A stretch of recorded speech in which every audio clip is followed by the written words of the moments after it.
इस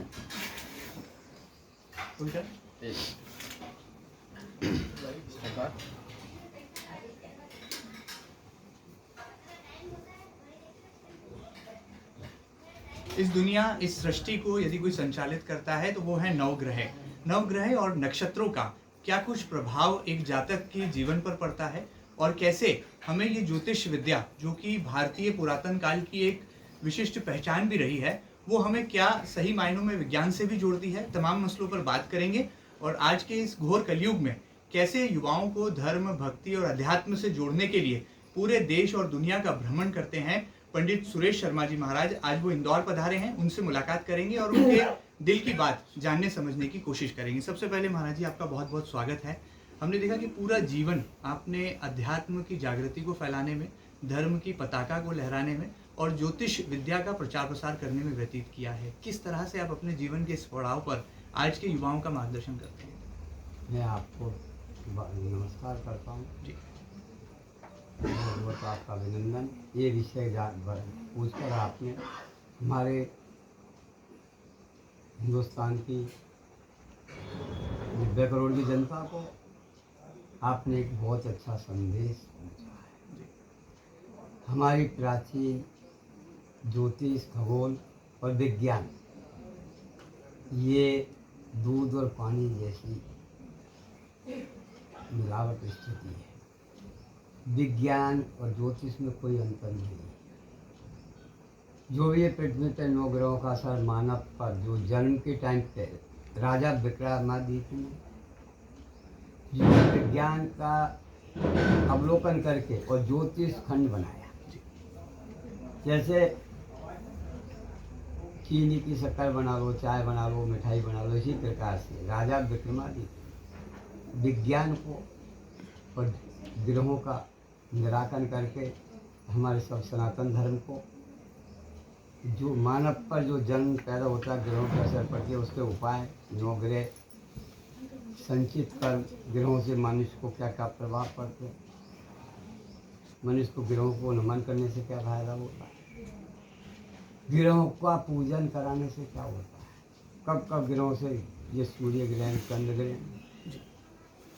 आपत्ति विपत्ति, मनुष्य की आयु, कीर्ति, सम्मान और विकास, ये हम ज्योतिष और विज्ञान के द्वारा ज्ञान को विज्ञान बताया है। जो आदमी को ज्ञान हो गया वो विज्ञान का आविष्कार में परिवर्तन हो गया, कन्वर्ट हो गया। बात ज्ञान और विज्ञान और ये ज्योतिष खंड के 9 ग्रह साक्षात हैं, जो भाई जन्म कुंडली क्यों बनाई। अरे पहले तो राजा विक्रमादित्य के जमाने में पांडुलिपि हुआ करती थी। क्या थी? पांडुलिपि। वो पांडुलिपि आदि सर्जिकल है, उनमें निशान ज्योतिष और रेखाओं के विषय में आपको ज्ञान और दर्शाया गया है। इन रेखाओं का अंकलन करा है और उन्होंने भूमि रेखा, मध्य रेखा, ये तीनों रेखा, कर्क रेखा किसने निकाली? राजा विक्रमादित्य के टाइम की है, जिसको आज उज्जैन में महाकाल पर पूजा होती है, मंगलनाथ। ये ज्योतिष और विज्ञान का दूध और पानी जैसा नहीं है। सूर्य चंद्रमा जैसा है, सूर्य है तो चंद्रमा है। ये इसी प्रकार से मेरे भक्तों से मेरा अनुरोध है, जो भाई 9 ग्रहों को रोज नमस्कार करेगा, जो भाई नवग्रह और खगोल पद्धति को हमें परमात्मा का ज्ञान प्राप्त हो, और जो परमात्मा को और 9 ग्रह को ज्ञान विज्ञान को प्राप्त होकर यश और कीर्ति सम्मान को, इसके लिए हमारे भारत खंड में उज्जैन नगरी में सत्य में प्रमाणित शास्त्र है, प्रमाणित स्थान है और ग्रहों की चाल का लक्ष्य केंद्र है।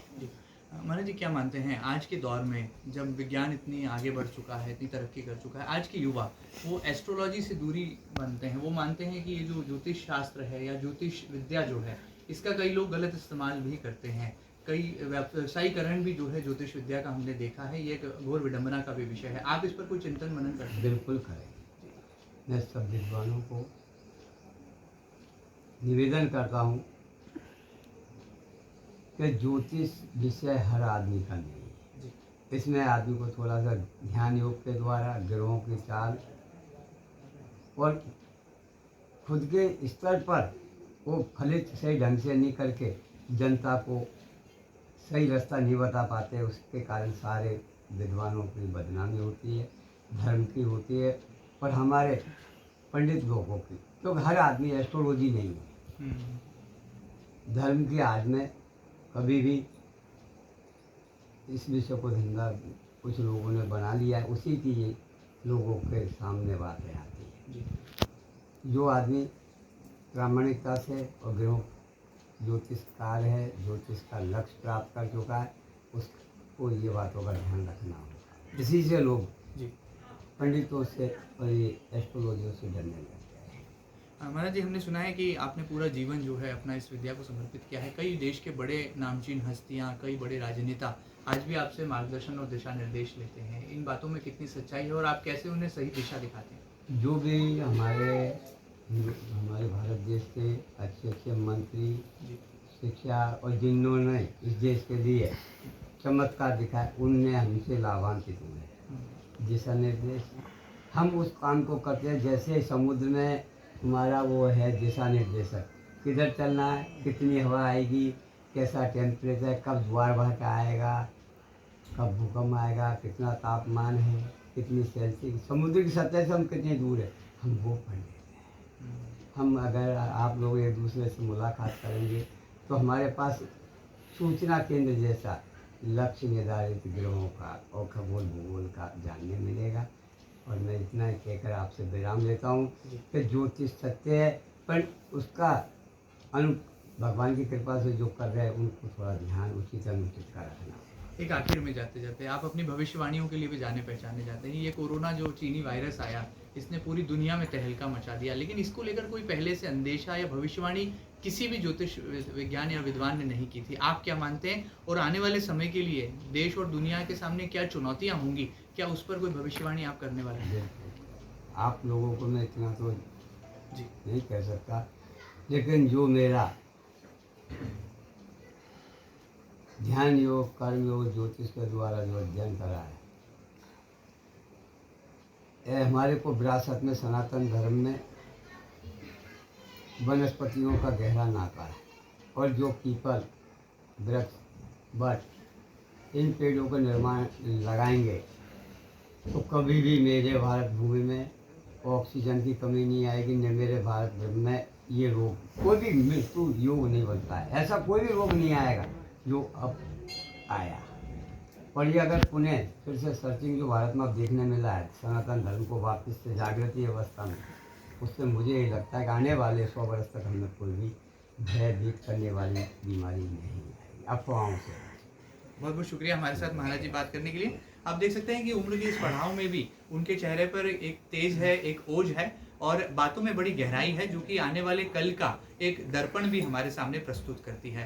पंडित सुरेश शर्मा जी न केवल मध्य प्रदेश बल्कि पूरे देश भर में जाने पहचाने जाते हैं। अपनी विख्यात भविष्यवाणियों के लिए अपनी एक अलग पहचान और मुकाम रखते हैं। और जिस तरह से उन्होंने कहा है कि कोरोना जैसी भयावह महामारी का जो दौर है वो अब समाप्ति की ओर है और भविष्य में ऐसी कोई और महामारी आने का फिलहाल तो कोई अंदेशा नजर नहीं आता है। देखना होगा कि आने वाले दिनों में क्या ज्योतिष विज्ञान इसी तरह से विज्ञान के तमाम पहलुओं पर भी अपना प्रकाश डालेगा और आज के दौर के नए युवाओं को क्या सही दिशा प्रदान कर पाए।